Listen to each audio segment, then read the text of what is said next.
Imam Al-Bukhari juga meriwayatkan dari Alqamah, dia berkata, "Qadimtu Syam faqultu man ha huna?"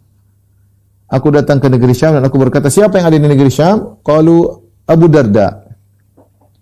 Ada Abu Darda. Qala, Alqamah berkata, "Afikumul ladzi ajarahu Allahu minasyaitan ala lisan Nabi sallallahu alaihi wasallam?" Apakah di antara kalian adakah seorang yang Allah melindunginya berdasarkan lisan, berdasarkan pengkabaran Nabi sallallahu alaihi wasallam Allah melindunginya, yaitu Ammar. Waqad muli'a imanan, yaitu Ammar telah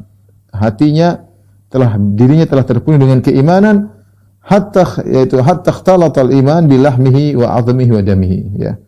Jadi Ammar bin Yasir ini pernah dikatakan oleh Nabi bahwasanya Allah telah melindungi dari syaitan. Maksudnya Ammar bin Yasir terkenal dilindungi oleh Allah dari syaitan.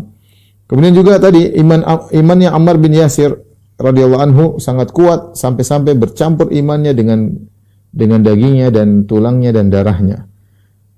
Dari Nasa'i, Imam Nasa'i meriwayatkan dari seorang sahabat Nabi sallallahu alaihi wasallam, dia berkata, qala Rasulullah sallallahu alaihi wasallam, muli'a Ammarun imanan ila musyashihi, bahwasanya keimanan Ammar bin Yasir telah bercampur baur, yaitu tercampur dengan daging, darah dan tulangnya. Ya, menunjukkan imannya sangat kuat, ya. Sampai-sampai bercampur baur dengan dagingnya, tulangnya dan darahnya.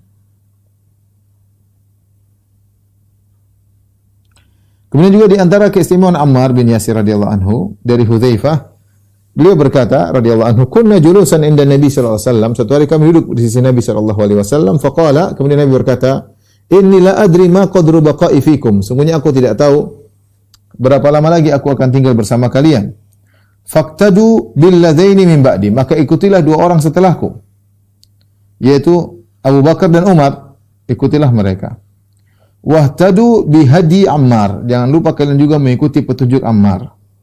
Wa ma haddatsakum Ibnu Mas'ud fasaddiquhu, apa yang disampaikan Ibnu Mas'ud kepada kalian maka benarkanlah. Di sini hadis ini diriwayatkan, disahihkan oleh Syekh Albani rahimahullahu taala, riwayat Tirmizi, Nabi memberikan wahtadu bi hadi Ammar, ikutilah petunjuk Ammar bin Yasir. Itu Nabi mengkhususkan Ammar, menunjukkan beliau adalah seorang yang mulia, ya.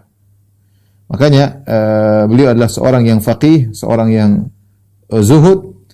Kata Sya'bi, seorang tabi'in, su'ila Ammar an mas'alatin. Suatu hari Ammar ditanya tentang suatu permasalahan. Faqala hal kana hadza ba'du? Ditanya satu permasalahan, kata Ammar bin Yasir, apakah sudah terjadi pertanyaan yang kau tanyakan ini, yang kalian tanyakan? Kata mereka, qalu la. Kata mereka, belum terjadi wahai Ammar. Kata Ammar, fada'una hatta yakuna fa idza kana tashajjamnahu lakum.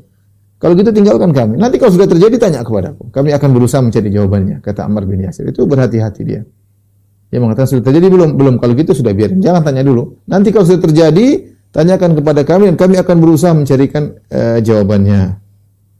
Ya. Abu Naufal bin Abi Aqrab berkata, kana Ammar bin Yasir qalilal kalami tawilas sukut. Ammar bin Yasir adalah seorang yang sedikit berbicara dan banyak diamnya, ya. Di antara keistimewaan Ammar, Nabi menjelaskan bahwasanya dia di atas kebenaran. Al-Imam Al-Bukhari meriwayatkan dari Abu Sa'id Al-Khudri radhiyallahu anhu, beliau berkata, kunna nanqulu labinal masjid labinatan. Ketika Nabi SAW membangun Masjid Nabawi, kami para sahabat mengangkat bata satu-satu. Mungkin batanya gede-gede, lebar-lebar, ya, besar-besar. Maka mereka angkatnya satu. Ya, bukan bata kecil-kecil seperti kita. Ya, bata gede-gede, mereka angkat satu orang, angkat satu. Disusun untuk bikin Masjid Nabawi. Kami angkat satu bata. Wa kana Ammar yang qulu labinatain. Adapun Ammar yang angkat dua bata. Yang lain, yang satu-satu dia angkat dua-dua. Famarra bihin Nabi sallallahu alaihi wasallam wa masa'an ra'sihil gubar. Maka Nabi melewati Ammar, ternyata tubuhnya penuh dengan tanah, dengan debu, dan rambutnya penuh dengan debu. Kemudian Nabi mengusap tangannya ke kepala Ammar, kemudian Nabi berkata, "Waiha Ammarin taqtuluhul fi'atul baghiyah." Kasihan Ammar, dia akan dibunuh oleh kelompok yang melanggar, ya. Maksudnya Ammar akan dibunuh dari kelompoknya kubu Muawiyah radhiyallahu taala anhu. Nanti akan kita jelaskan insyaallah di akhir pembahasan. Ya. Dan Rasulullah SAW telah mengabarkan bahwasanya dia dan bapaknya yaitu Yasir bin Amir dan ibunya Sumayyah bin Khayyat semuanya telah dikabarkan surga oleh Nabi sallallahu alaihi wasallam. Dari Jabir bin Abdullah radhiyallahu anhu, Rasulullah SAW melewati Ammar dan keluarganya, mereka sedang disiksa. Maka Nabi berkata, "Abshiru ala Ammar." Bergembiralah wahai keluarga Ammar. Wa ala Yasir, bergembiralah wahai keluarga Yasir, fa inna mau'idakumul jannah. Sungguhnya janji Allah kepada kalian adalah surga, ya. Janji Allah kepada kalian adalah surga. Dan turun kepada Ammar bin Yasir beberapa ayat Al-Qur'an, di antaranya firman Allah, illa man ukriha wa qalbuhu mutmainnun bil iman.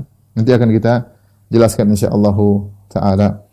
Baik, ikhwan dan akhwat yang dirahmati Allah Subhanahu wa taala. Tadi di antara kemuliaan Ammar bin Yasir radhiyallahu taala anhu. Sudah kita jelaskan Ammar bin Yasir, ayahnya dari Yaman, sementara ibunya adalah seorang budak yaitu Sumayyah bin Khayyat, dan Ammar dimerdekakan sehingga disebut dengan Maula Banil Makhzum. Budak yang dimerdekakan namanya Maula, ya. Namanya Maula, ya.